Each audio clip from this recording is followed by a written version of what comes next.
Der Mensch hat sehr starke Selbstheilungskräfte. Also ich finde, Therapie kann nicht heilen. Ärzte können auch nicht heilen. Wir können nur Bedingungen dafür schaffen, dass die Menschen ihr Selbstheilungspotenzial, sage ich mal, an das drankommen. Von daher ist zum Beispiel Therapie für mich auch wirklich nur eine Begleitung. Also eine Begleitung der Menschen in ihren Selbstheilungsprozessen hin zu ihrem Potenzial. Ich bin von Kind auf zum Beispiel in den Wald gerannt und habe mit Bäumen gesprochen. Also wenn ich traurig war, wir hatten dann früh einen Hund, habe ich mit dem Hund gesprochen. Diese Kraft, wenn ich zu Bäumen gegangen bin und mich an einen Baum angelehnt habe, da habe ich so eine Kraft gespürt. Und dann, ich kann es dir nicht genau erklären, aber ich glaube, da ist noch was anderes, was größer ist als wir. In dem Moment, wo Trauma stattfindet, reagiert unser Reptilienhirn, unser limbisches System, reagieren wir letztendlich auf Säugetierebene. Und wir tun alles reflexhaft, dass wir überleben. Und dann kann es sein, dass sie entweder kämpfen oder abhauen aus der Situation. Alles kannst du mobilisieren, alles wird aktiviert. Der Körper ist auf einem unheimlich hohen Energielevel. Wenn das nicht geht, Unterwerfung, Erschlaffung, Einfrieren. Wenn das ein Mensch oft machen muss in seinem Leben, hat das immense Auswirkungen auf sein Leben. Der Organismus geht ständig auf Vollgas, Vollbremse. Auf jeden Fall sind es die multisensorischen Verfahren, die, gerade jetzt bei Trauma wissen wir, die wirklich die Verfahren der Wahl sind, weil sie auf so vielen Ebenen den Menschen ansprechen. Können wir mal eine Übung zusammen mit den Zuschauern und Zuhörerinnen machen? Ja.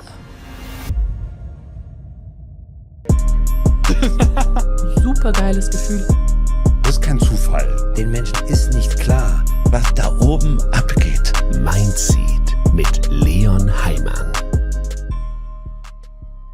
Herzlich willkommen beim Mindseed Podcast, einem Ort für mentale Gesundheit und persönliche Entwicklung. Schön, dass ihr dabei seid. Ich bin euer Host Leon Heimann. In dieser Folge spreche ich mit Anke Nottelmann, Traumatherapeutin mit jahrzehntelanger Erfahrung in der Arbeit mit Menschen, die an komplexen Traumafolgen leiden. Wir sprechen darüber, was Heilung im Kontext von Trauma wirklich bedeutet, jenseits von Symptombekämpfung und Diagnosen. Anke erklärt, warum der Körper eine zentrale Rolle in der Traumaarbeit spielt, wie Selbstheilungskräfte aktiviert werden können und weshalb individuelle, manchmal auch ungewöhnliche Wege die wirksamsten sind. Ein tiefgehendes Gespräch über Überleben, Potenzialentfaltung und einen respektvollen, menschenwürdigen Blick auf Trauma. Wenn dir das Video und dieser Kanal hier gefallen, dann würde ich mich sehr darüber freuen, wenn du den Kanal einmal abonnierst. Das ist eine einfache und kostenlose Art und Weise, wie du uns unterstützen kannst. Danke an alle, die schon dabei sind und jetzt ganz viel Freude bei der Podcast-Folge mit Anke Nottelmann. Anke, was bedeutet Heilung für dich und wann beginnt sie deiner Erfahrung nach wirklich? Das ist aber eine spannende Frage. Also für mich bedeutet Heilung, im Kontext von Trauma. Ich bin ja nun seit über 30 Jahren mit frühkindlich traumatisierten Menschen, dass ich die in ihren Prozessen begleite. Und ganz oft hört man ja, wie man heilt oder wie wir Menschen heilen. Das geht für mich nicht. Also für mich ist wirklich, der Mensch hat sehr starke Selbstheilungskräfte. Also gerade die Menschen, mit denen ich arbeite, die in der frühen Kindheit richtig viel abbekommen haben, die heute an dem oft leiden, an den Folgen dessen, was sie abbekommen haben. Mich erstaunt immer wieder, dass es sie noch gibt. Dass sie leben, dass sie überlebt haben, dass sie da sind, dass sie zu jemandem wie mir kommen und sagen, ich habe da ein Problem an einer bestimmten Stelle, können Sie mir bei dem Problem helfen oder gar bin ich verrückt? Ja, so Fragen kommen ja auch, ich höre Stimmen und so weiter, bin ich verrückt? Ich habe so komische Bilder in mir, bin ich verrückt? Ich komme mit dem Leben nicht so ganz klar, bin ich verrückt? Also was bedeutet Heilung? Heilung bedeutet für mich, dass der Mensch durch welche Unterstützung, durch welches von außen, durch welches von innen auch immer dahin kommt, dass er sich sozusagen entwickeln kann in sein Potenzial. Also ich finde, Therapie kann nicht heilen. Ärzte können auch nicht heilen. Wir können nur Bedingungen dafür schaffen, dass die Menschen ihr Selbstheilungspotenzial, sage ich mal, an das drankommen.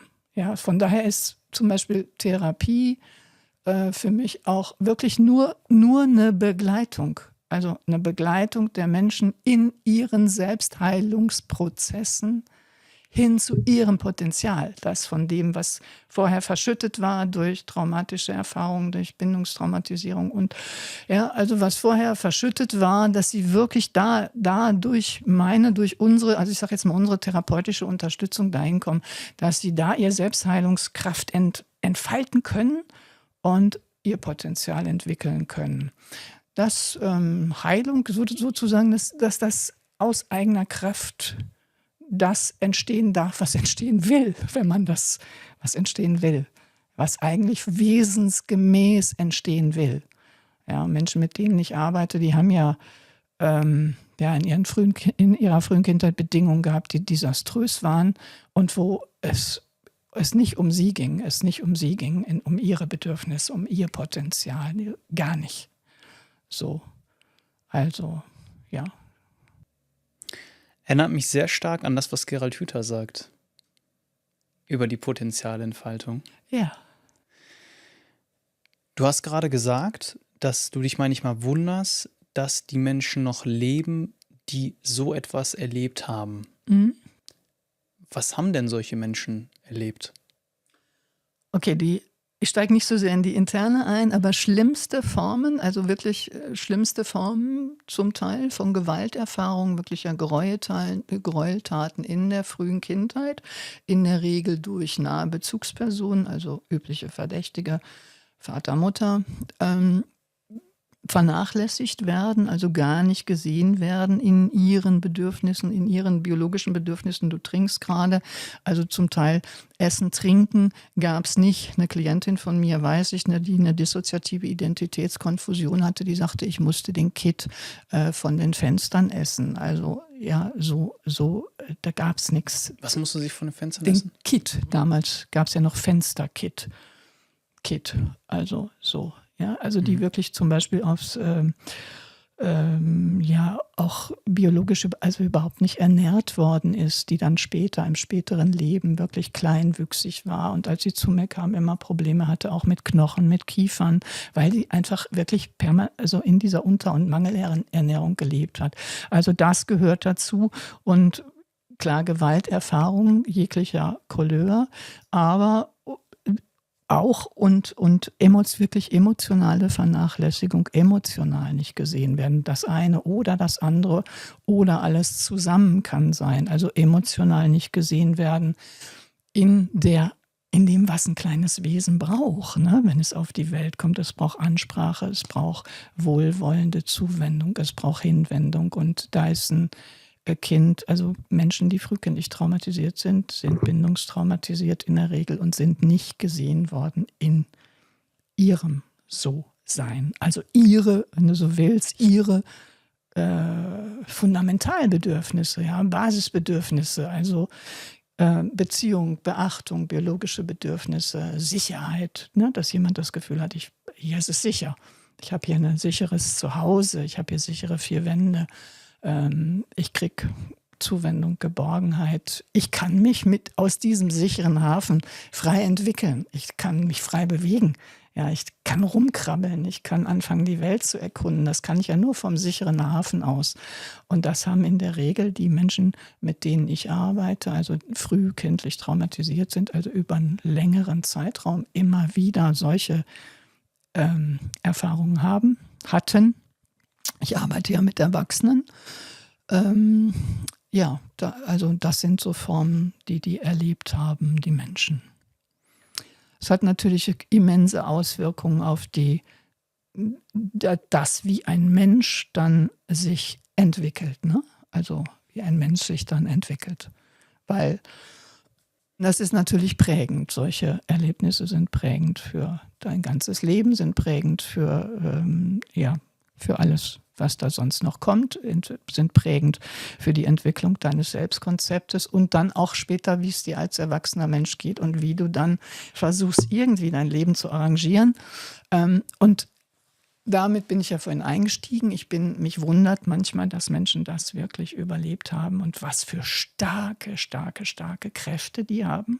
Also was für starke Resilienzen sie haben, was für starke Überlebenswillen die haben, dass sie da das überlebt haben. Viele haben gesagt, ich habe immer gedacht, ich hatte immer irgendwie wie so ein Schutzengel an meiner Seite oder irgendwie so ein Schutztier. Ja, also viele Menschen haben ganz oft, die so eine Kindheit überlebt haben, oft auch eine sehr starke Verbindung, sowas wie spirituell, ja, oder haben gesagt, mich hat immer irgendwas getragen. Ich hatte das Gefühl, irgendwie wird es gut ausgehen. Also trotzdem so ein Vertrauen in sich, ja, und eine unglaubliche Lebens- und Überlebenspower. All das finde ich wirklich stark. Und für mich geht es jetzt so, wenn ich die Menschen begleite,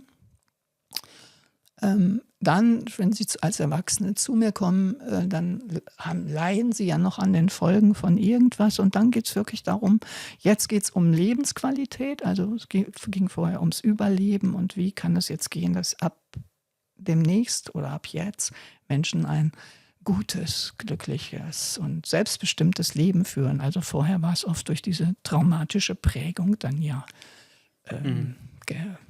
geprägt. Wir machen eine ganz kurze Pause, in der ich euch einmal daran erinnern möchte, falls ihr das Video auf YouTube schaut, einmal auf den Like-Button zu klicken und falls ihr das Ganze über Spotify oder Apple Podcasts anhört oder anschaut, uns einmal eine Bewertung für den Kanal zu hinterlassen. Damit unterstützt ihr uns und wir können weiterhin sicherstellen, die besten Leute hier in den Podcast zu holen und unsere ganze Energie hier reinzustecken. Danke für eure Unterstützung und jetzt zurück zur Folge. Und dieser Satz, es hat mich getragen, du hast es ja öfter gehört, ne? Mhm. Was denkst du, war das? Tja, es hat mich getragen. Was denkst du, war das? Also ich bin selber, wie soll ich sagen, ich habe selber sowas, es hat mich getragen. Also ich bin von Kind auf zum Beispiel bin ich in den Wald gerannt und habe mit Bäumen gesprochen. Ja, also wenn ich das traurig war, oder wir hatten dann früh einen Hund, ne, habe ich mit dem Hund gesprochen. So, wenn meine Eltern keine Zeit hatten. Ne? Meine Eltern hatten oft keine Zeit, mein Vater war berufstätig. Und von daher diese Kraft, ne? Ich habe diese Kraft, wenn ich zu Bäumen gegangen bin und mich an einen Baum angelehnt habe und da habe ich so eine Kraft gespürt, ne? Und dann, ich kann es dir nicht genau erklären, aber ich glaube, oder was manche erleben, wenn sie beten im Gebet oder wenn sie meditieren, ja, da ist noch was anderes, was größer ist als wir. Ja, da ist was größer ist als unser Ego, was größer ist als unser, ja, so. Das Gefühl vielleicht, dass man, auch wenn man dann manchmal denkt, man ist auf sich allein gestellt, dass man es eigentlich nicht ist, weil alles miteinander verbunden ist. Ja, du sagst, weil alles miteinander verbunden ist. Das ist ja schon sehr, ja, vielleicht, weil alles miteinander verbunden ist. Ich kann dir das so gar nicht beantworten. Natürlich ist alles miteinander verbunden.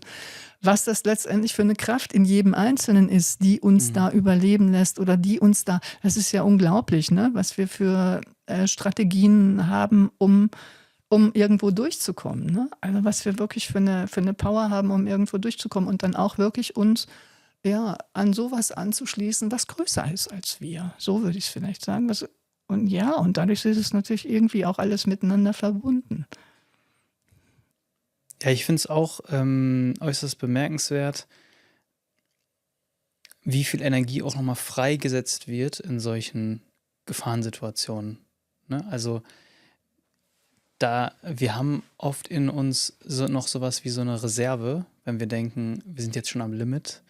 Und dann kommen wir, vielleicht kennen das einige von uns, dann kommen wir in eine Gefahrensituation, auf einmal sind wir noch zu so viel mehr in der Lage, als wir eigentlich denken würden. Es gibt ja auch so Videos von Müttern, die irgendwie einen LKW anheben und ihr Kind drunter wegziehen. Und danach ist der halbe Körper gebrochen, aber in dem Moment waren sie dazu in der Lage. Ja. Und das, finde ich, ist wirklich erstaunlich. Und deswegen fühle ich das auch, was du sagst, dass eigentlich kann man sich das gar nicht vorstellen, dass die Menschen das überlebt haben, aber da hat sich so eine Kraft entwickelt, die es dann doch möglich gemacht hat. Ja, das sind vielleicht noch jetzt, ich würde das ein bisschen differenzieren, was du jetzt sagst. Das eine ist, dass ich von vielen eben gehört habe, da hat mich was getragen. Ich hatte immer einen Schutzengel bei mir. Also das ist ja für mich eher so eine spirituelle Komponente. Das andere, was du jetzt sagst, mit der Mutter, die das Kind da den LKW noch hochhieft, ja, und das ist natürlich was in der, ich sag mal so, in einer traumatischen Situation, das war für die Mutter ja auch eine traumatische Situation, was in einer traumatischen Situation, da setzt Überleben ein. Da setzt Überlebensreaktion ein. Und das war bei dieser Mutter der Fall. Das ist bei allen meinen Klientinnen und Klienten der Fall gewesen. Das heißt, in dem Moment, wo das wirklich das Leben bedroht ist, ne, und dann setzen sofort wirklich eine evolutionär angelegte biologische Notfallreaktion ein. Da denken wir nicht drüber nach. Das geht in Millisekunden, zack, schaltet das Gehirn um auf Notfall. Und dann geht es nur ums Überleben, ums nackte Überleben. Und dann kann, wie bei der Mutter, die hat unglaublich starke Energien in dem Moment gehabt, das ist Kampf. Ne, das ist die Kampfenergie. Ich weiß, ich habe eine Klientin, die an einer dissoziativen Identitätskonfusion litt, die hat in solchen Momenten, ist dann so ein Kampfzustand da, und das ist ja so bei Menschen, wo das später chronifiziert und die an den Folgen leiden, haben dann ja diese unterschiedlichen Zustände auch, die sich um diese Notfallreaktionen herum gruppieren. Die hat zum Beispiel immer dann, wenn die Probleme hatte mit dem Körper, dann sprang ihr die Kniescheibe raus, die hat nichts gespürt und zack, die haute sich die Kniescheibe wieder rein. Ne? Oder die zum Teil, ich habe auch mal was gehabt, da sprang eine vom OP-Tisch mit diesem Zustand und der spürte nichts. Also das heißt, in dem Moment, wo Trauma stattfindet, reagiert unser Reptilienhirn, unser limbisches System, reagieren wir wirklich letztendlich auf Säugetierebene. Und wir tun alles reflexhaft. Das Gehirn schickt alles, mobilisiert alles, dass wir überleben. Und das passiert natürlich bei Menschen, wie dieser Frau, von der du gerade erzählt hast, bei Menschen, mit denen ich arbeite, passiert das ständig. Also ist das ständig passiert in der Kindheit. Ständig mussten sie diese übermenschlichen Kräfte mobilisieren, sprang diese Notfallreaktion an. Und dann kann es sein, dass sie entweder kämpfen oder abhauen aus der Situation, ne? Kämpfen, fliehen, nehmen die Beine in die Hand. Und wenn das nicht klappt, das ist Vollgas. Alles kannst du mobilisieren, alles wird aktiviert, der Körper ist auf einem unheimlich hohen Energielevel. Wenn das nicht geht, Vollbremse, dann setzt ein Unterwerfung, Erschlaffung, Einfrieren. Du spürst nichts mehr. Ja, das sind die Überlebensstrategien auch eines Säugetiers. Ne? Wenn ein Wolf kommt, es kann nicht kämpfen. Ne? Aber wenn ein Rehkitz erstarrt vor Angst und nur die Öhrchen vielleicht spielen, hat es vielleicht eine Chance. Und wenn das nicht funktioniert, stellt es sich vielleicht tot. Und dann ist es nicht mehr interessant für den, als Beuteschema. Und das passiert ständig. Diese Reaktionen sind bei den Menschen, die frühkindlich traumatisiert wurden, halt ständig passiert. Ständig. Und das hat natürlich Auswirkungen. Ne? Also das sind diese Überlebenskräfte. Ja, das sind wirklich, da spürst du auch nichts, da machst du alles und da mobilisierst du Kräfte, um da rauszukommen. Ja, und das ist angelegt, wirklich evolutionär angelegt, biologisch angelegt.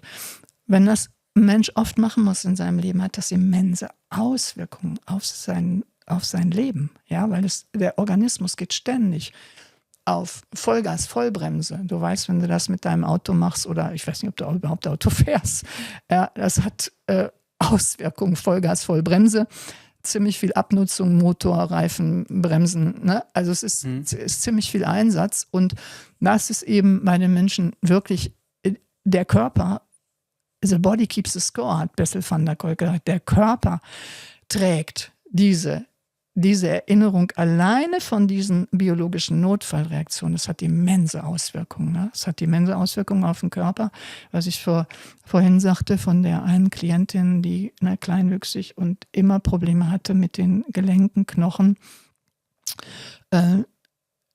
Das hat Auswirkungen auf den Körper. Also das Immunsystem ist häufig gravierend geschädigt, das heißt im späteren Leben, weil kein Cortisol mehr gebildet werden kann. Ne? Das Cortisol schießt ständig ein bei diesen Reaktionen, ne?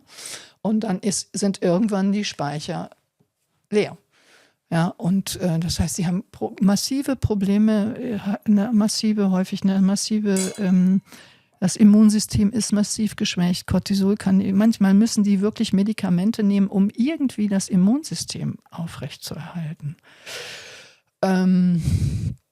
Ja, und es hat viele andere gravierende Auswirkungen, Schmerzen, die zum Teil auch gar keine körperlichen Ursachen haben. Und was diese permanent ablaufenden früheren Reaktionen natürlich machen für das Gehirn, ist es ein immenser Stress und das Gehirn bleibt immer ein Stück weit, es ist nicht gut verbunden. Ja? Es bleibt immer ein Stück weit fragmentiert, weil das immer eine limbische Reaktion ist. Das heißt, dass diese limbischen Reaktionen, da ist viel Vernetzung sehr stark. Das limbische System ist ja von Geburt an da. Das Großhirn entwickelt sich erst nach und nach, ne? Mit den ich denke, also bin ich kann mich reflektieren, ne? Ich kann konditional denken, wenn ich das tue, dann das.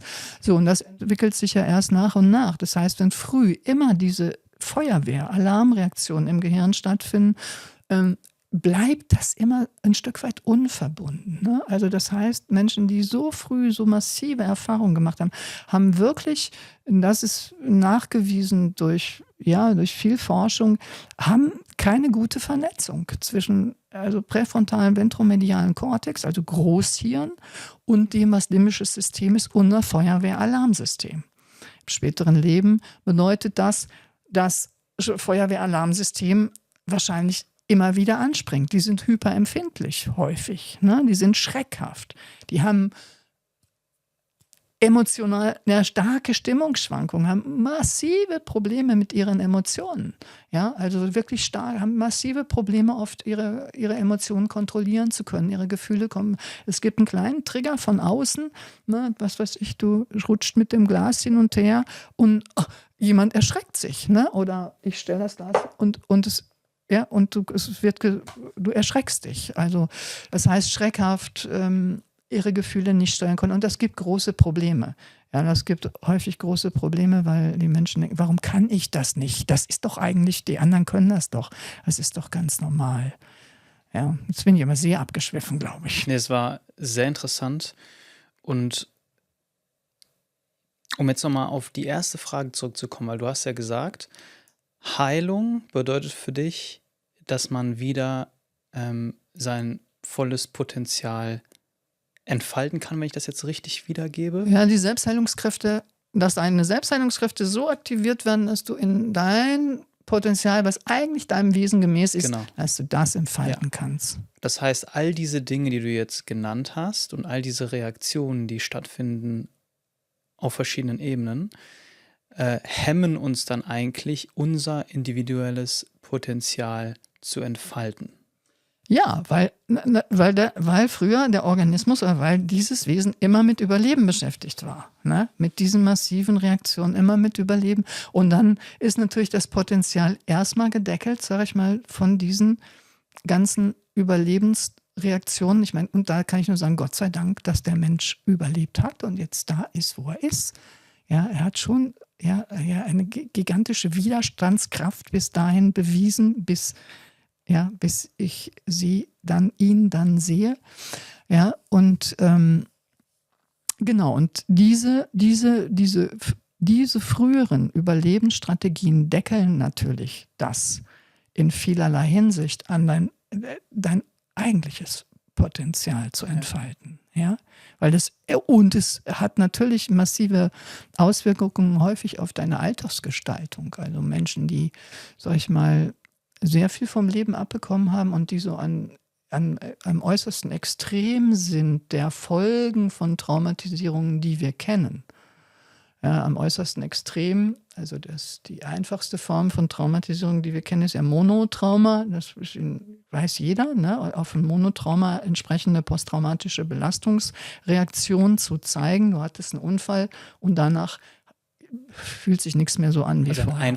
ein einfaches Ereignis. Einmal, genau. Und dann so über die Menschen, mit denen ich arbeite, die sind dann ja, ne, haben über längeren Zeitraum, also leiden an komplexen Traumafolgen, haben über einen längeren Zeitraum traumatische Ereignisse erlebt. Und am äußersten Ende dieser Skala, da sind die Menschen, die mit einer dissoziativen, ich spreche nicht gern von Störung, wenn ich von Trauma spreche, das heißt ja so Traumafolgestörung, ich spreche da nicht gerne von, weil für mich sind die Menschen nicht gestört. Das wäre absurd. Die sind ja nicht gestört. Überlebenskünstler, ne? Ja, es sind Überlebenskünstlerinnen und Künstler. Ich finde, für mich haben sie Meisterschaft, also sind sie Meisterinnen und Meister im Überleben. Sie haben überlebt. Ja, und diese Folgen, an denen ich nenne es Folgen, an denen sie heute noch leiden, das sind ja ganz normale Reaktionen auf was sie nie hätten erleben sollen. Ja, was ein Mensch nie erleben sollte. So, also von daher spreche ich von Folgen, Traumafolgen, weil ich finde, Sprache macht was. Für mich macht es einen Unterschied, ob ich sage, ich bin gestört. Ich weiß nicht, wie es dir geht. Oder ich leide an den Folgen von. Ist für mich ein Unterschied, ja, weil Folgen ist für mich, ja gut, da kann ich jetzt nichts für. Ne? Das andere heißt, ich bin kaputt, bin gestört. Sagen die meisten Menschen, mit denen ich mal so ein kleines Experiment mache. So, und am äußersten Rand sind wirklich jetzt schreibe ich schon wieder ab, du musst mich einfangen, am äußersten Rand sind die wirklich extrem, also chronifizierte Traumafolgen, die immer wieder dissoziieren mussten, ja, und du brauchst, um da rauszukommen, also eine Notfallreaktion ist Dissoziation, das habe ich, glaube ich, noch nicht gesagt. Also Entkopplung von psychobiologischen Funktionen. Also das heißt Entkopplung. Ich weiß nicht mehr. Für die Menschen, die das Wort Dissoziation noch nicht kennen, kannst du es noch mal kurz erklären? Ich würde sagen, manche sagen ja Spaltung und so weiter. Ich würde sagen wirklich Entkopplung. Entkopplung von psychobiologischen Funktionen. Dissoziation, da wird im Gehirn was entkoppelt. Ja, das ist eine Definition von Ehlert-Danlos, die finde ich super. Die ist relativ offen. Ja, aber das heißt, Dissoziation ist in dem Moment, was ich gerade beschrieben habe, Entkopplung von da machst du diese Notfallreaktion. Das Gehirn macht die Notfallreaktion. Du weißt in dem Moment nicht mehr, wer du bist. Raum und Zeit ist komplett, ja, du bist wie in Zeitlupe, du guckst von oben auf was runter. Ja, also wirklich Entkopplung psychobiologischer Funktionen. Du bist nicht mehr, ich weiß nicht mehr, wer ich bin in dem Moment. Darum geht es auch nicht. Es geht darum zu überleben. So, und das ist in dem Fall die Notfallreaktion peritraumatische Dissoziation, also in dem Moment, wo Trauma geschieht. Es gibt noch eine andere Form von, es gibt auch gesunde Dissoziation. Ja? Du guckst einen Film und bist völlig absorbiert. Ne? Weißt auch nicht mehr in dem Moment, wer du bist, weil du völlig absorbiert bist. Oder ich habe früher geliebt, Rasen zu mähen. Ne? Ich wollte nie einen Mähroboter haben. Und ich bin auch irgendwo hingesurft. Ne? Ich weiß, weil das war so toll. Ne? Der Geruch, du mähst da Bahn für Bahn. So, das ist auch eine Form von Dissoziation, Absorption. Das heißt, du bist völlig in dem Erleben drin und du bist aber nicht mehr in dem Bewusstsein, ich bin hier und das ist da, sondern du bist da. Das wäre auch eine Form von Dissoziation. Und jetzt zurück zu dem, wo wir waren vorhin bei den Notfallreaktionen. Das nennt man peritraumatische Dissoziation, das heißt Entkopplung von psychobiologischen Bewusstseinszuständen, von psychobiologischen Funktionen. Und die extremste Form, du brauchst, um da rauszukommen, aus so einem Zustand, brauchst du ein Gegenüber. Brauchst du Bindung. Also brauchst du jemanden, der sagt, okay, das war schlimm, es ist vorbei, ich bin jetzt da, ja, nimmt dich vielleicht in den Arm. So, und das ist natürlich bei diesen schwer Bindungstraumen, also Menschen, die wirklich in ihren nahen Bezügen auch traumatisiert sind, die haben das nicht gehabt, diese Erlösung durch da rauszukommen. Das wurde, ja, blieb So, und wenn du da niemanden hast, kein Gegenüber hast, der dich da rausholt, gerade als Kind, musst du weiter dissoziieren. Ne? Musst du weiter dissoziieren und dann entwickeln sich so Zustände, die diese Situation bewältigen. Das können dann eben Kampfzustände sein, das können Zustände sein, die immer auf der Flucht sind, das können Zustände sein, die völlig abgeschaltet sind und gar nichts mehr spüren. Ja, das können Zustände sein, die wie im Eiskühlfach sind und nichts mehr wahrnehmen. So, und das ist dann das, was wir am äußersten Ende dieser Skala von Traumafolgen, die wir kennen, dissoziative, ich nenne es Identitätskonfusion. In den Diagnosemanualen steht es als dissoziative Identitätsstörung. Es ist gut, dass wir das heute haben, dass das diagnostiziert werden kann. Früher gab es das so noch nicht. Mit dem ICD-11 ist das sehr klar aufgenommen. Das ist auch schön, dass es das jetzt sehr klar gibt. Aber das sind da eben am äußersten Ende wirklich, wo sich die Persönlichkeit, wenn du so willst, wie teilt. Teilt hört sich jetzt ein bisschen komisch an, aber wirklich, es bleibt dem Menschen nichts anderes übrig, als sich zu teilen in die Person, die überlebt und die irgendwie versucht, ihrer Altersfunktionalität nachzugehen und den Zuständen, die ums Trauma herum sich gruppiert haben, ums Trauma herum, um traumatische Ereignisse herum, dass die traumatische Situation irgendwie bewältigt haben. Und in der extremsten Form weiß die erwachsene Person, die altersfunktionale Person, oder manchmal gibt es auch mehrere altersfunktionale Zustände, weiß nichts von dem, das ist die extremste Form. Ja? Also wirklich dissoziative Amnesie für das, was da irgendwas mit Trauma zu tun hat. Und im Alltag macht es häufig große Probleme. Das ist ja hochklug. Das ist ja vom Organismus erstmal hochklug zum Überleben. Sonst würde diese Altersperson heute verrückt werden. Ne? Also zum Beispiel eine Klientin, die gesagt hat, Frau Nottelmann, ich schäme mich so, die hatte litt an einer dissoziativen Identitätskonfusion und die sagte, Frau Nottelmann, ich schäme mich so. Meine Brüder und Halbbrüder sind alle im psychiatrischen Kontexten, leben alle irgendwie stationär. Und ich habe es irgendwie geschafft, einen Beruf zu ergreifen und irgendwie geschafft, mein Leben zu leben. Ja? Also, da kann es dann sein, dass es mehrere alltagsfunktionale Zustände gibt und es gibt einen Cut zu dem, also so eine dissoziativ-amnestische Barriere zu den Zuständen, zu dem System, sage ich jetzt mal, was die ganzen traumatischen Erfahrungen mit denen was zu tun hat, in jeglicher Couleur. Und immer dann, wenn es innere oder äußere Stressoren gibt, dann kippt das, dann verschwindet sozusagen die Alterspersönlichkeit. Und etwas, was früher diese Situation bewältigt hat, kommt nach vorne. Die Erwachsene hat darauf keinen Zugriff und sagt, ich habe keine Ahnung, was ich die letzten Stunden gemacht habe, ich weiß es nicht. Ja? Also immer dann, wenn es brenzlig wird, wenn es innere oder äußere Trigger gibt, dann passiert das so. Und das hat natürlich, es ist für die Altersgestaltung und für eine zufriedene Lebensgestaltung natürlich extrem schwierig. Danke, Anke, dass du das so detailliert beschrieben hast. Hat mir, glaube ich, noch nie jemand so gut erklärt. Also okay. Vielen Dank. Du hast jetzt gesagt, dass man sozusagen eine andere Person braucht, um da rauszukommen, was ja diese psychische Komponente sichtbar macht aus meiner Sicht. Und jetzt ist es ja so, dass du aber in deiner Therapie ja auch den Körper stark mit einbeziehst. Warum ist es, denkst du, so wichtig zu verstehen, dass es auch nicht nur um die Psyche geht, sondern dass es eine Kombination ist aus Psyche, Körper und Seele? Naja, also ich meine, wir sind nicht nur Körper, wir sind nicht nur Gedanken, wir sind nicht nur Psyche, wir sind ja alles. Ja? Und oder all das gehört zu uns, all das macht uns aus.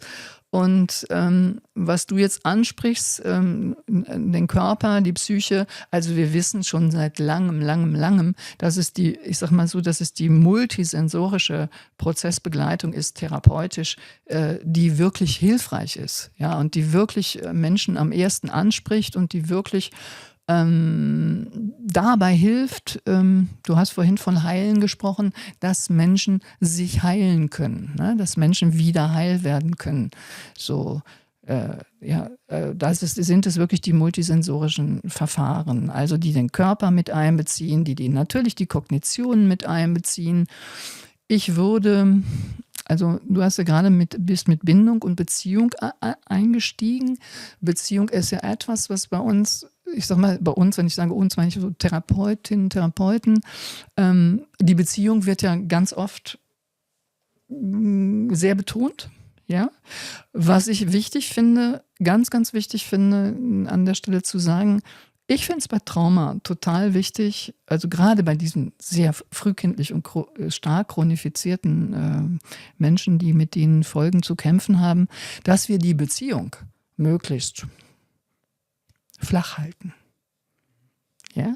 Also gar nicht so sehr, ne, so, ich glaube, das wird manchmal auch missverstanden. Ich glaube, deswegen ist es, ja, also wirklich die Beziehung flach halten, nicht im Sinne von, ich gehe keine Beziehung ein, das ist damit nicht gemeint, sondern der Richard Clough, der hat viel mit dissoziativen, ein Amerikaner, der viel mit dissoziativen oder nur mit dissoziativen Menschen gearbeitet hat, der hat immer gesagt, be shallow, sei flach, mach ein flaches Beziehungsangebot. Das heißt, und in meinem Buch schreibe ich auch gar nicht so sehr über Beziehungsgestaltung, sondern schreibe über therapeutische Haltung. Das finde ich entscheidend, dass wir eine Haltung haben, wo wir den Menschen wirklich mit Respekt, unabdingbarer Wertschätzung, Wohlwollen, Offenheit, ja, Zuversicht, Leichtigkeit, Humor, also das finde ich was ganz Wichtiges. Ich weiß, dass mit dem, wenn du frühkindlich traumatisiert wärst, wüsste ich genau, die Folgen sind gut behandelbar. Ja? Also ich kann dich da gut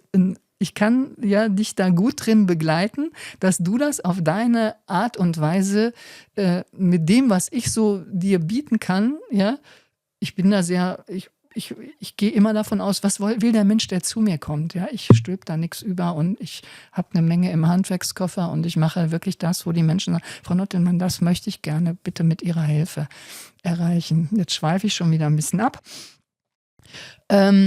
Multisensorische Verfahren, also Beziehung,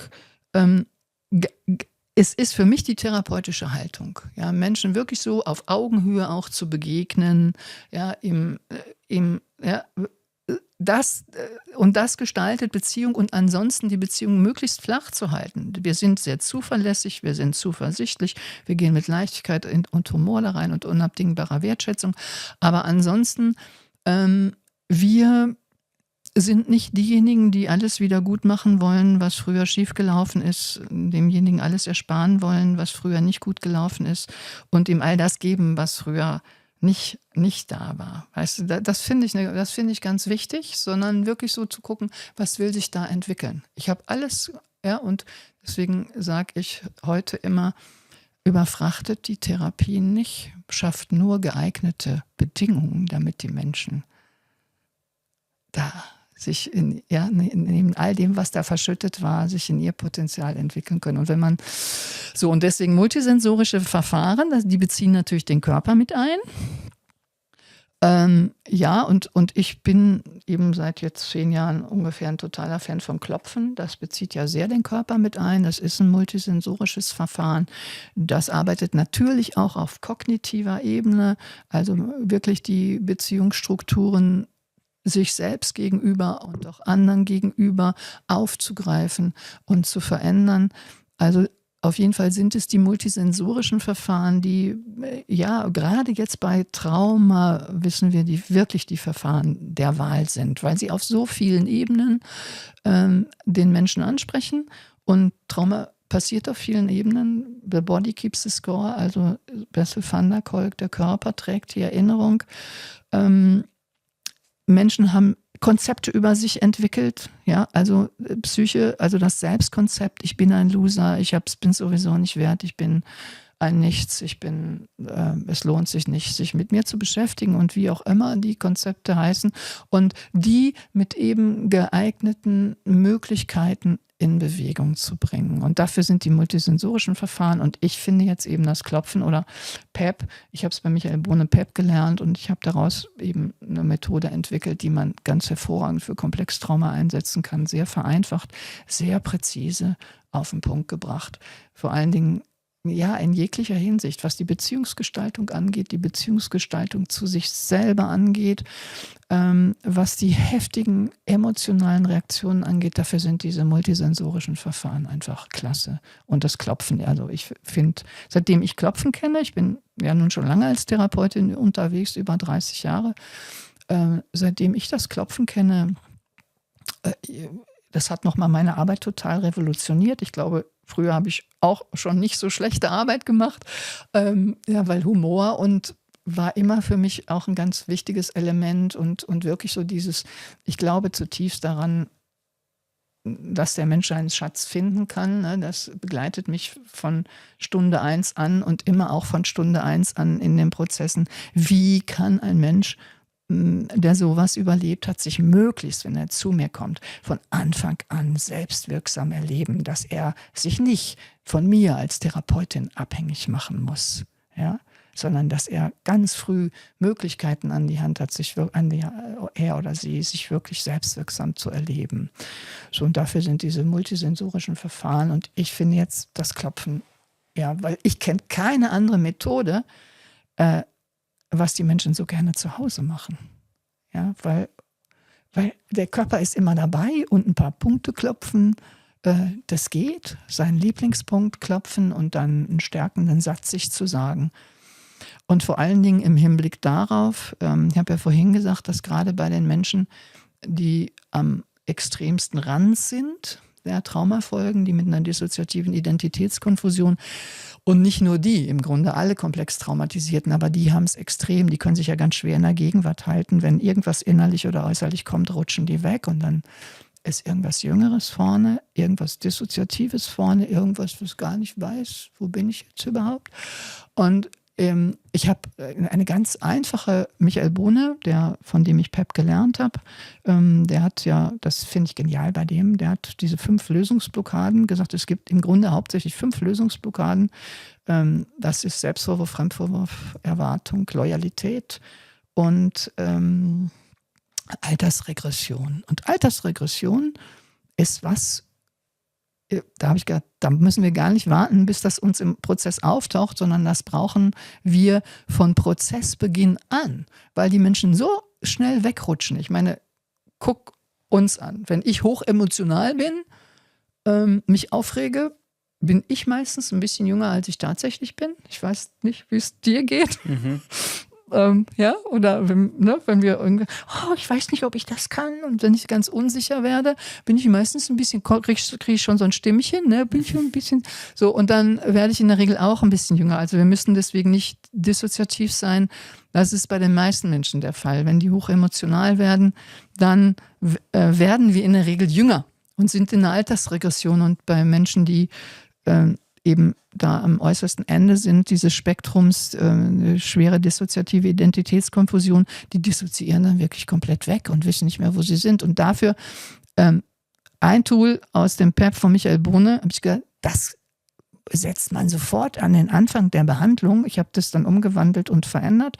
Das heißt, wenn die Menschen zu mir kommen in Stunde 1, Gegenwartsanker. Wenn die sagen, Frau Nottelmann, ich habe immer so Amnesien, ich vergesse ganz oft und ganz oft bin ich nicht richtig da und dann habe ich Zeitverluste und dann fehlen mir ein paar Stunden und möchten Sie denn lernen, das zu verändern? Ja, das wäre großartig. Und dann suchen wir einen Gegenwartsanker.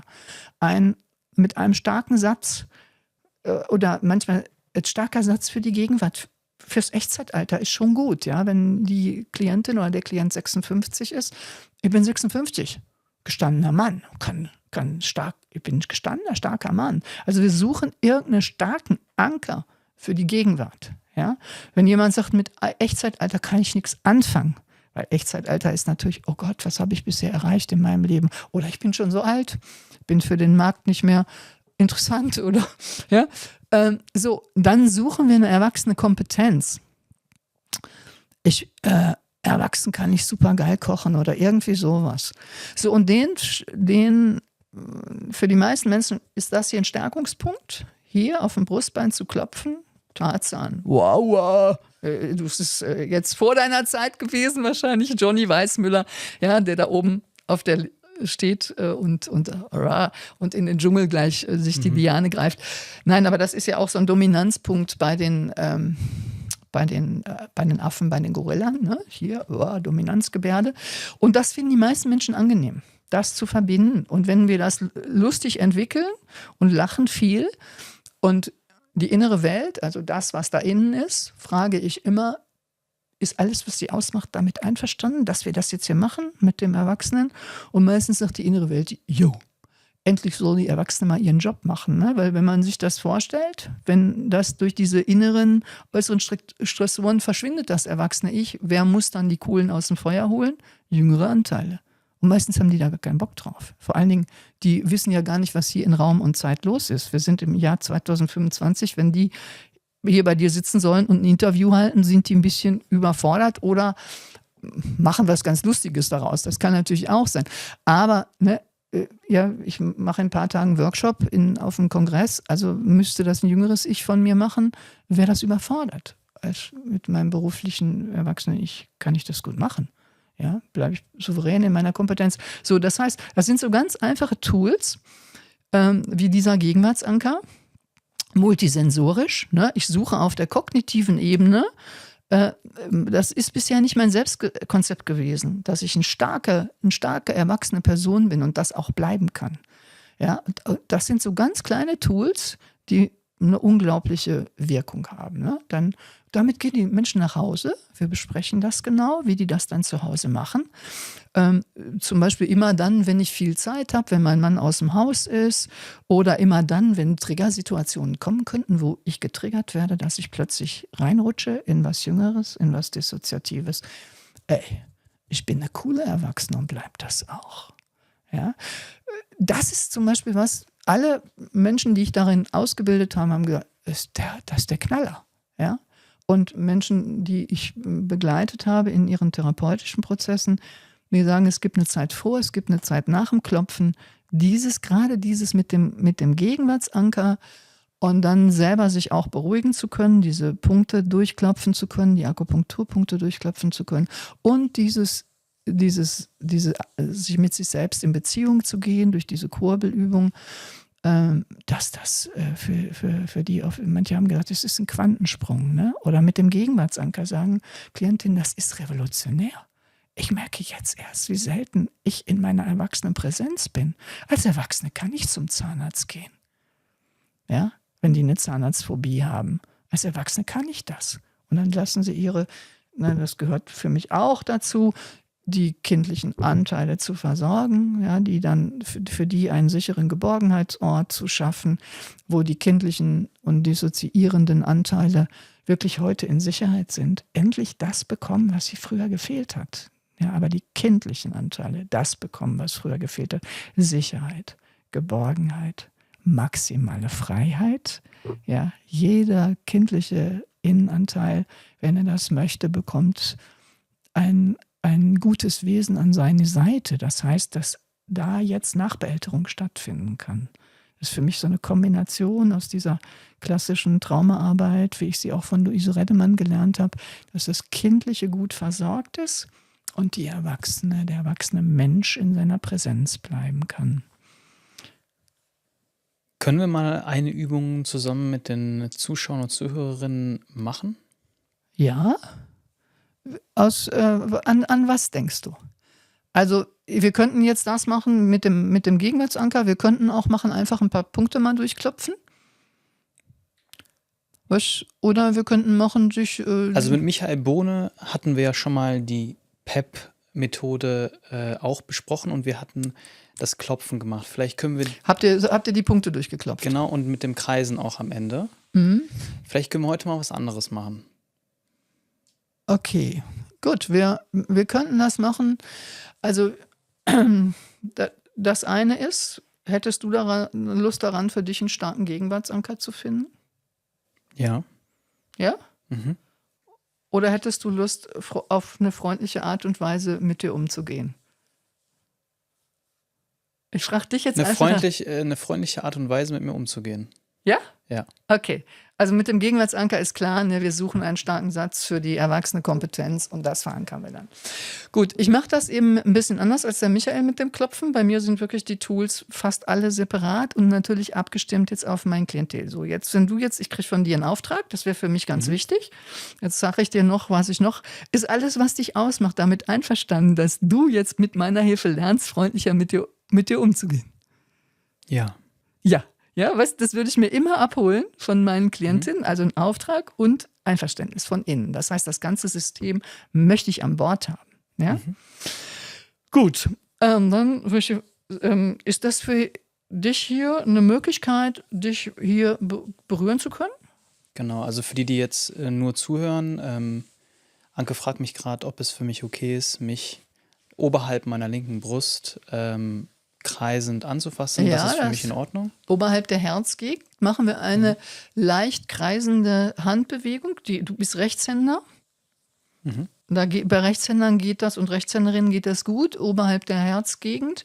Wenn Sie Linkshänderin sind, also die jetzt zu Hause dann zuschauen oder zuhören, muss man gucken, ob das hier auch geht oder ob das lieber auf der anderen Seite geht. Aber das ist so klassisch. In der traditionellen chinesischen Medizin, da kommt das Ganze ja her, heißt das der Zustimmungspunkt. Ist das nicht schön?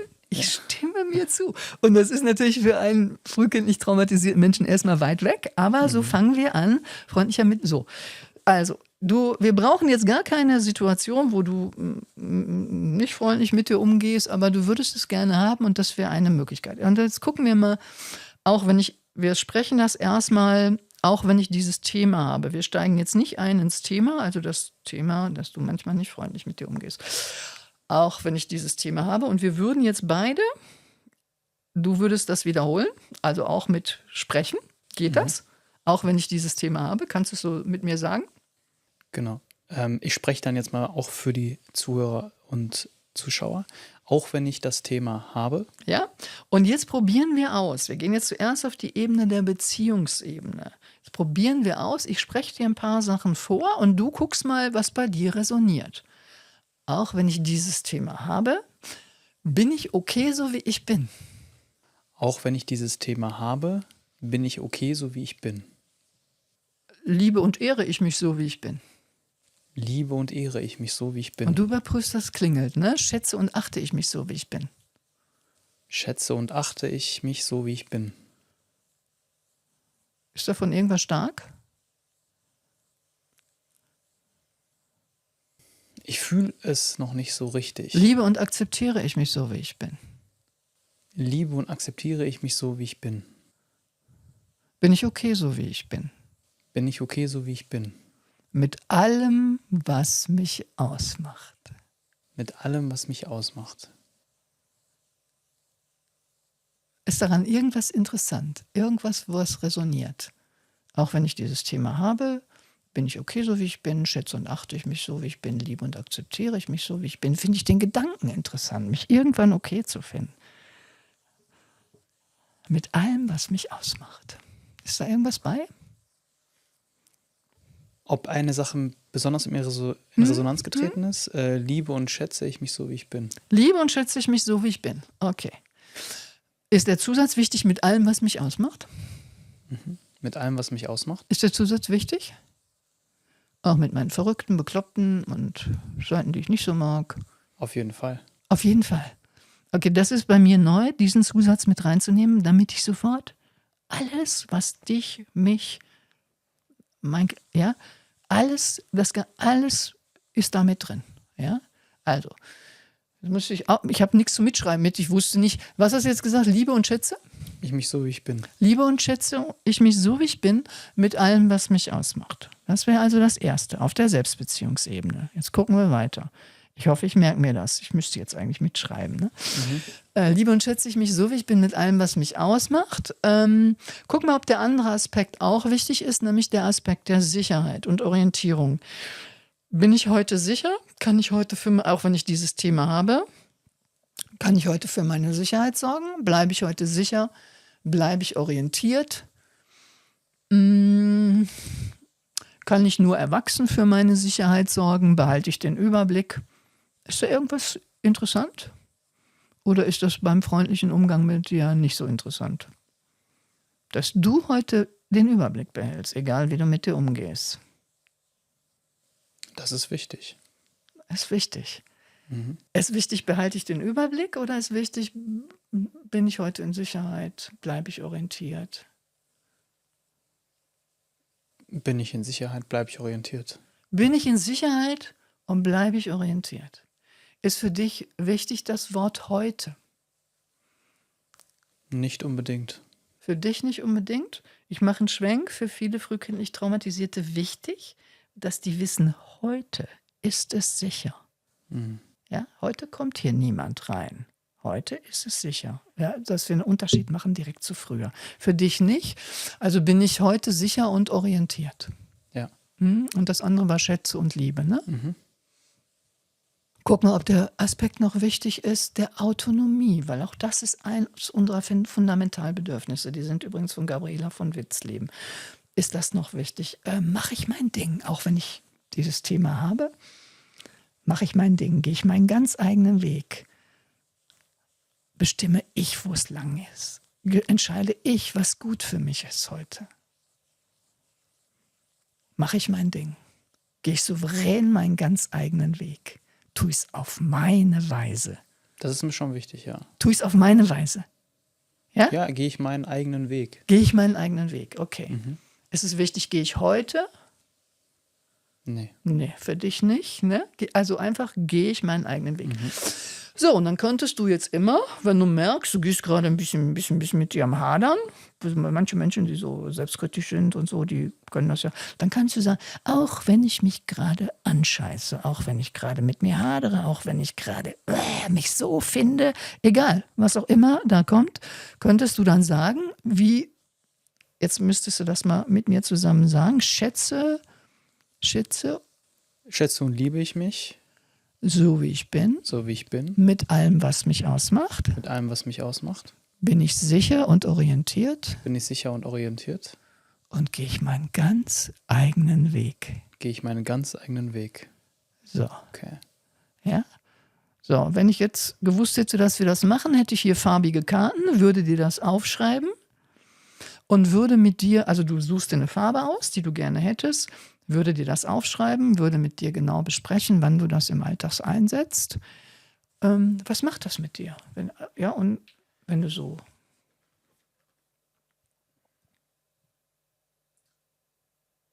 Also man schaut eigentlich, was bewirkt in mir so ein Unbehagen, ne? Oder wo vielleicht, was spüre ich gerade einfach auch, ne? Also durch dich dann angeleitet. Und dann baut man sich sozusagen wie so ein Baukasten seinen eigenen Satz zusammen, der einem einfach ein gutes Gefühl gibt. Man macht dann dabei noch diese kreisende Bewegung. Genau. Und dieser Satz ist wie so ein Werkzeug, wenn man mal wieder sich nicht so gut fühlt. Genau. Dann kann man sich den sagen und Genau. dann hat es mit einer ziemlich hohen Wahrscheinlichkeit einen positiven Einfluss auf die Situation. Genau. Also wenn du jederzeit, das ist jetzt ein freundlicher, könnte man sagen, ein Rezept für einen freundlichen Umgang mit mir. Also das heißt, du gehst freundlich mit dir selbst in Beziehung und zwar auf den Ebenen Beziehung, Kontaktbeziehung, Sicherheit, Orientierung und Autonomie. Und das sind wirklich die Fundamentalbedürfnisse, ne? Wirklich die Fundamentalbedürfnisse. Und das, zurückgehend zu dem Klientel, mit dem ich arbeite, die haben das früher nicht bekommen. Das ist eine unheimlich schöne Form, man kann fast sagen, der Nachbeälterung und freundlichen, ich sage mal, bei meinem Klientel, die Sätze, die du gesagt hast, die würden die nicht sagen. Ja? Die sagen dann, finde ich den Gedanken interessant, mich vielleicht irgendwann okay zu finden. Und das ist ein Riesenschritt. Weißt du, das ist ein Riesenschritt, aber dieses mit allem, was mich ausmacht, das ist eigentlich für alle Menschen toll. Weil so eingeladen zu sein, alles, was mich ausmacht, ist okay. Ja. Und das ist das, was wir uns früher gewünscht hätten. Und du bist heute sicher. Ja, und dies heute, und gehe ich meinen eigenen Weg. Das ist etwas, was heilsam ist per se. Und das können die dann machen, weißt du, wenn die vorm Kühlschrank stehen, vor einer Essattacke, ja, oder sich dafür fertig machen, dass sie abends ein Glas Wein zu viel getrunken haben. Auch wenn das kann man so machen.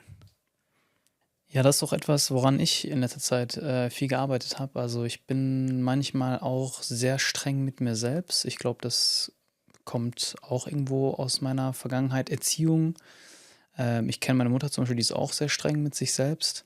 Ja. Und dann hat man da sehr hohe Ansprüche an sich und niemand ist perfekt. Und jeder macht mal Fehler und man verhält sich auch nicht immer 100% so, wie man sich das vielleicht wünschen würde, weil man ein Mensch ist und auch manchmal emotional ist oder Trigger aktiviert werden oder sonst irgendwas. Und anstatt sich dafür zu verurteilen, ist es auch manchmal genau das, was wir jetzt gerade gemacht haben. Es ist einfach okay, sich daran zu erinnern, du bist ein Mensch und niemand ist perfekt. Und du bist mit deinen Unzulänglichkeiten vollkommen in Ordnung, so wie du bist. Oder auch an Tagen, wo man sich mal nicht so gut fühlt. Ja? Da habe ich auch teilweise versucht, das irgendwie zu kompensieren, dann dieses schlechte Gefühl wegzumachen. Oder, Ja. ne? Und da auch, also für mich hängt das sehr stark miteinander zusammen. Da auch dann zu sagen, okay, du fühlst dich jetzt gerade so und das ist okay, so akzeptier das einfach mal, fühl das einfach mal. Weil das hat gerade seine Daseinsberechtigung. Also das hängt für mich sehr stark zusammen, die Daseinsberechtigung, Fehler zu machen, die Daseinsberechtigung, sich schlecht zu fühlen, weil das sind alles Dinge, die gehören zum Leben mit dazu. Genauso wie wir uns richtig verhalten. Das richtig Verhalten gäbe es ja gar nicht, ohne das sich falsch verhalten, wenn ich das jetzt mal so labeln darf. Ja, und das sich gut fühlen gäbe es ja auch nicht, ohne dass sich schlecht fühlen. Das heißt, einfach auch mal so diese Ganzheit zu sehen und das auch einfach mal zu akzeptieren. Und das ist gerade ein Prozess, den ich immer mehr lerne und zu akzeptieren und anzunehmen. Okay, ja, genau so, ja. Also, und das ist wirklich eine freundliche Hinwendung zu sich selbst. Und du sprichst 2 Komponenten an. Du sprichst zum einen die Komponente an Daseinsberechtigung und dann die Komponente richtig falsch. Das ist ein Tacken obendrauf. Daseinsberechtigung ist unten drunter und das ist das hier. Ich bin okay, egal. Weißt, ich bin okay. Das ist das, was wir da gebraucht hätten. Du bist in Ordnung. Ja? Warum dieser Punkt? Was macht das hier mit uns körperlich? So, also kann ich eben noch den einen Gedanken zu Ende Bitte. sagen und dann komme ich auf den Punkt. Ja. Das ist Selbstbeziehung und das andere, was du sagst, ist ja egal wie ich mit mir hadere, das ist ja richtig falsch machen. Da ist ja schon eine andere Kategorie, aber das hier ist Daseinsberechtigung. Das ist Beziehung zu dir selbst. Und wenn man mit sich hadert, hat der Bohne ja noch ein anderes schönes Ding, das wird auch so eingeleitet und jetzt verzeihe ich mir. Das habe ich mit ihm gemacht in der letzten Folge. Ja, das ist was ich präventiv jeden Morgen mache, weil ich bin auch so eine selbstkritische eher, ne? Und ich stehe jeden Morgen unter der Dusche, mach das und jetzt verzeihe ich mir alle Vorwürfe, die ich mir heute im Laufe des Tages machen werde. Also für die nur zuhören, das ist das, wenn man sich noch auf den Finger klopft. Falls ihr euch für solche Methoden interessiert, hört auch gerne mal in die Folge mit Dr. Bohne, Michael Bohne rein. Okay. So, und jetzt warum dieser Punkt? Ich finde ihn sehr angenehm, das ist mal das eine. Ja? Wir machen oft, wenn wir uns erschrecken, so oder so. Ja? Also wir sind sehr, so und alles, was wir hier machen mit dem Klopfen, kommt ja ursprünglich aus der traditionellen chinesischen Medizin, also 4.000 bis 600.000 Jahre alt. Und das sagte ich ja vorhin, da nennen die diesen Punkt den Zustimmungspunkt. Und ich habe es einfach so gelernt, das ist ein geniales Prozedere ja auch, was der Michael Bohne da entwickelt hat, hiermit ins Klopfen einzusteigen, eine emotionale Erinnerung zu aktivieren, hiermit ins Klopfen einzusteigen, mit dem, auch wenn ich das habe, dass ich immer so Ängste habe, bin ich okay, so wie ich bin. Ich meine, hallo, das ist eine Offenbarung. Das ist genial. Ja, diese Art von paradoxen Intervention. Und warum dieser Punkt mehr als dass es daher kommt und als dass ich ihn zutiefst beruhigend finde, kann ich gar nicht dazu antworten. Ja? Ich habe auch sehr wenig Klientinnen, selbst die körperlich Traumatisierten, also selbst die sexuell Traumatisierten, sagen oft, das geht. Und wenn das nicht geht, viele Menschen, gerade die sexuell traumatisiert sind, können sich ja nicht anfassen, dann kurbeln wir irgendwo anders. Auf der Lehne, auf meinem Klemmbrett. Ich habe da Klemmbretter liegen, da liegen immer bunte Stifte, weil je nachdem, ich arbeite natürlich auch oft mit Innenanteilen so auf dieser, und die kurbeln dann mit andersfarbigen Stiften. Wenn zum Beispiel eine 8-Jährige gerade, mit der ich arbeite, hat dann grün oder so, ja, und die Erwachsene kann sich anfassen und ein kindlicher Anteil kann sich nicht anfassen, oder, also mehr kann ich dir, warum gerade dieser Punkt, mehr kann ich dir dazu auch nicht sagen. Ja. Welche Rolle spielt Scham bei traumatisierten Menschen? Ich habe es früher gelernt als Scham ist ein Riesenthema, schwer behandelbar. So habe ich es gelernt, als ich meine ersten Ausbildung zur Traumatherapeutin gemacht habe. Scham spielt eine gigantische Rolle. Das, was ich eingangs erzählt habe, ne, was passiert in einer traumatischen Situation. Das wird so, da passiert es ja in der Regel, dass das ein Mensch tut, ein Mensch einem anderen Menschen antut. Ja? Also frühkindlich traumatisierte Menschen werden ja in der Regel durch nahe Bezugspersonen traumatisiert. Das heißt, in dem Moment, wo ihnen was angetan wird oder sie nicht gesehen werden in ihrem So-Sein, ist das eine tiefe Beschämungserfahrung. Wenn Judy Thurman zum Beispiel hat gesagt, traumatisierte Kinder werden durch Beschämung gefügig gemacht. Zum Beispiel, weil du so ein böser Mensch bist, macht Papa das mit dir. Erzähl's ja nicht weiter. Es glaubt dir sowieso keiner. Das ist eine zu tiefe Beschämung. Also Scham in frühkindlich traumatisierten Systemen ist ein Riesenthema. Und vielleicht ist es wichtig zu verstehen, weil Scham ist ein so wichtiges Gefühl. Scham ist im Grunde genommen mit das Gefühl, was am ersten angelegt ist. Also wir haben Emotionen kommen ja meistens so ein bisschen später im Laufe der Entwicklung, ja, je nachdem, in welcher Entwicklungsphase du dich befindest. Und Schamvorläufer gibt es schon in den ersten Lebensmonaten.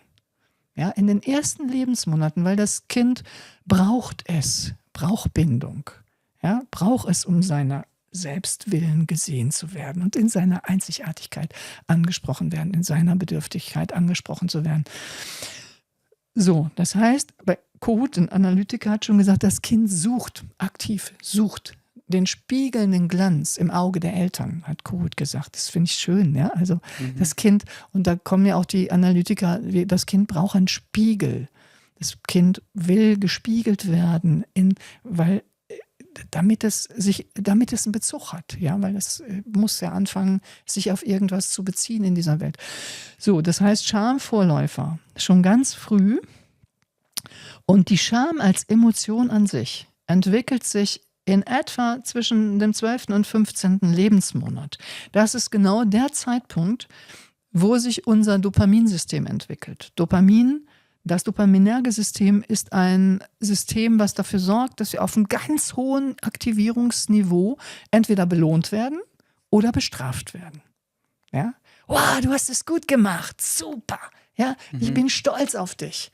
Das ist eine Dopamindusche. Ja? Und wenn wir das oft hören, wow, ja, entwickeln wir uns zu einem selbstsicheren Menschen, der gerne in seinem Körper lebt, der sich seiner Einzigartigkeit bewusst ist, der auch stolz ist auf sich, der auch mit Würde ins Leben geht und der das wirklich so dann auch repräsentiert. Wenn wir das oft hören, bei jemandem, der traumatisiert ist,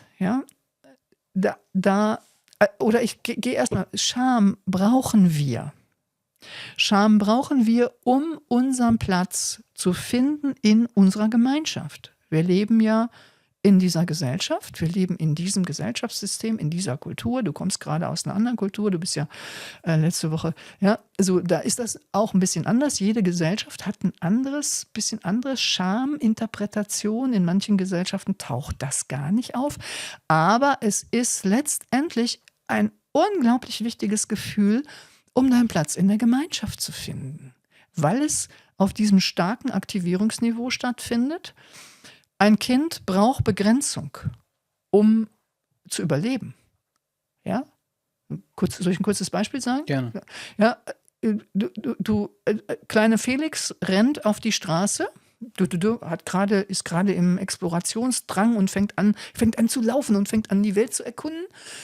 So, und rennt auf die Straße und Papa schreit, Stopp!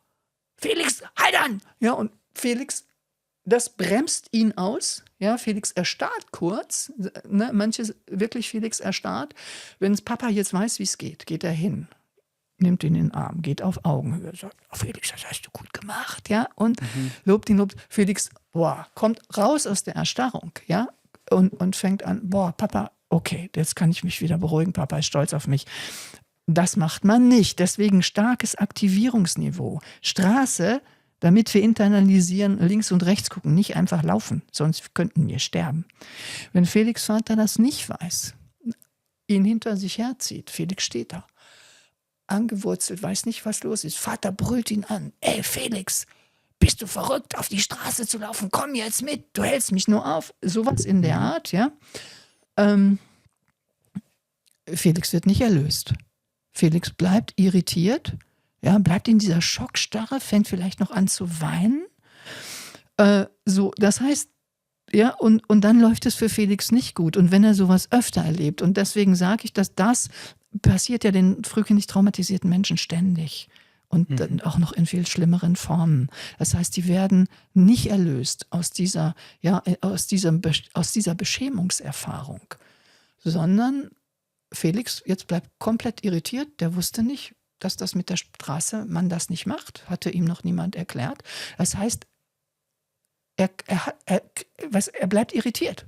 Er bleibt hochgradig irritiert. Wenn das öfter passiert, bleibt ein Mensch hochgradig irritiert und kann kein sicheres Selbstgefühl entwickeln.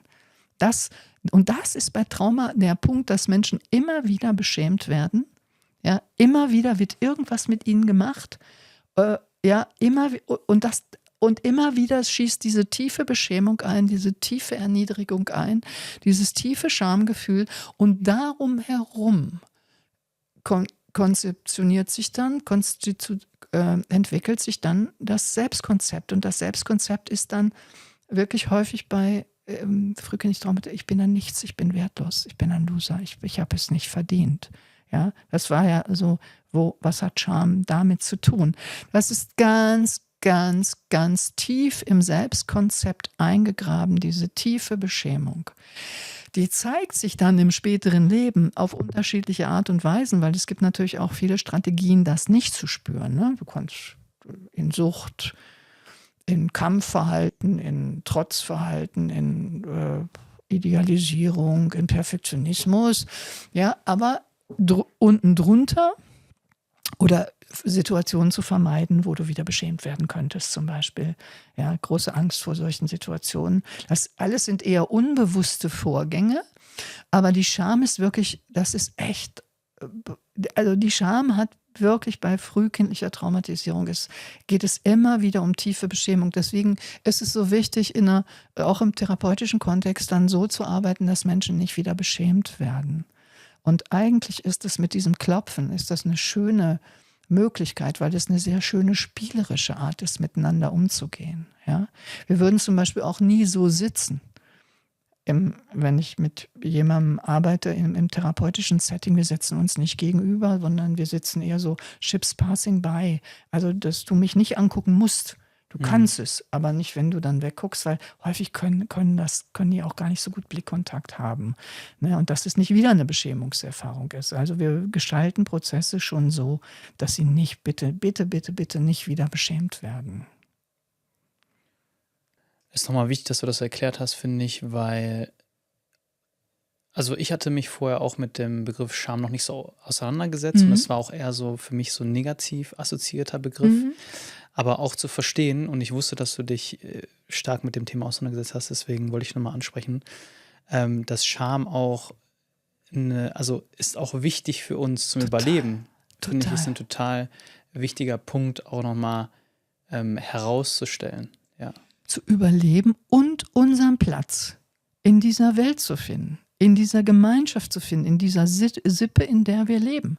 Unseren Platz in unserer Einzigartigkeit. Es ist im Grunde genommen, wenn du so willst, so ein Kompass. Schamgefühl ist ein Kompass zwischen Autonomie, ich mache mein Ding, und Anpassungsleistung für die Gemeinschaft. Dafür brauchen wir das Schamgefühl. Und wenn das gut läuft, also wenn wir, wie im Beispiel von Felix, wir dann eine nahe Bezugspersonen haben, die uns da bestärken, bestätigen, die uns dafür loben, die uns sich unseren Bedürfnissen gerecht uns zuwenden, ne? Dann entwickeln wir uns. Dann entwickeln wir uns zu starken Persönlichkeiten, die sich ihrer selbst sicher werden. Aber im Fall von frühkindlicher Traumatisierung ist das in der Regel nicht passiert. Ne? Die bleiben wirklich damit alleine und bleiben darin stecken. Und damit zu arbeiten, also ich finde, damit geht es auch richtig gut, mit Klopfen zu arbeiten. Scham bearbeitet man natürlich nicht oder bringt so ganz am Anfang von Prozessen. Ne? Dafür braucht schon ein gewisses Vertrauen, und vor allen Dingen auch eine authentische Beziehungsgestaltung. Aber mit dem Klopfen geht das richtig gut.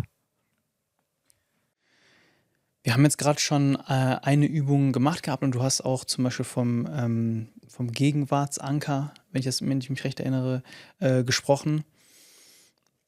Was sind weitere Alltagstools, die uns immer wieder zwischendurch helfen können, die Verbindung zu uns selbst zu finden oder auch Dinge wie Scham zu integrieren?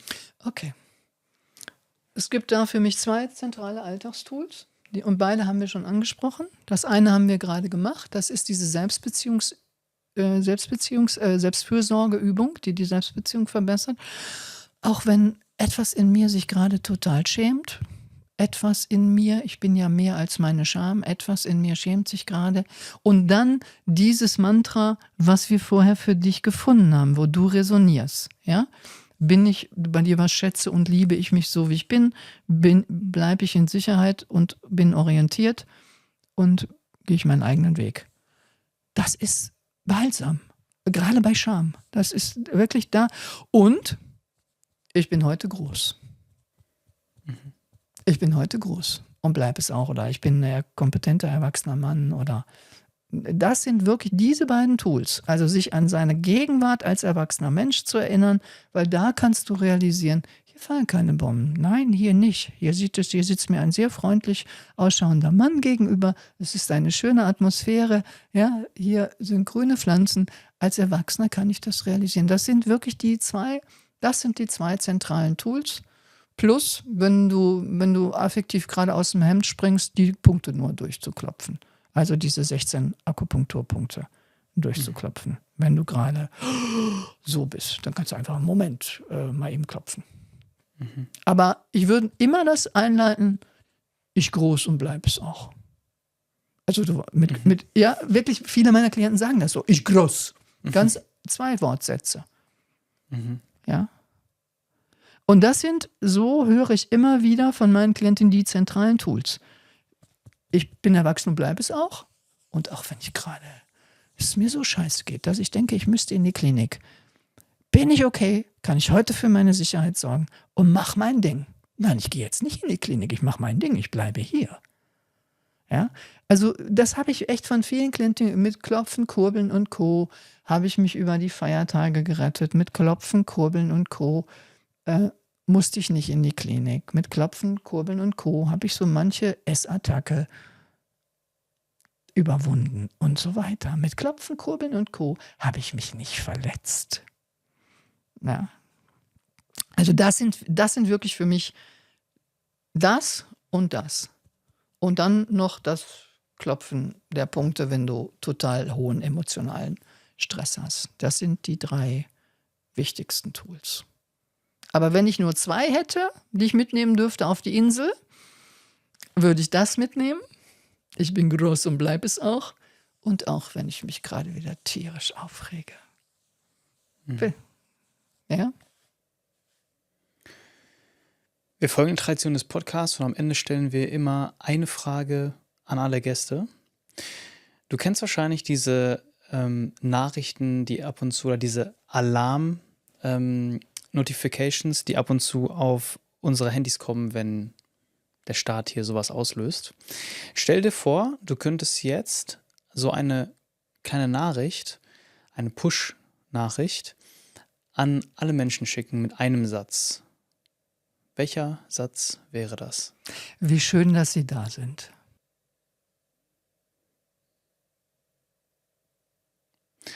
Anke, wo können die Menschen dich finden? Wo können die mich finden? Ich praktiziere in Wülfrath. Ich habe eine Homepage, Trauma-Institut. Man kann bei mir Fortbildungen machen. Ich habe ein Buch geschrieben. Das kann man finden. Ja. Die Links findet ihr in der Beschreibung. Anke, vielen Dank, dass du heute hier warst. Ich danke dir, Leon. Es hat viel Spaß gemacht. Danke. Danke.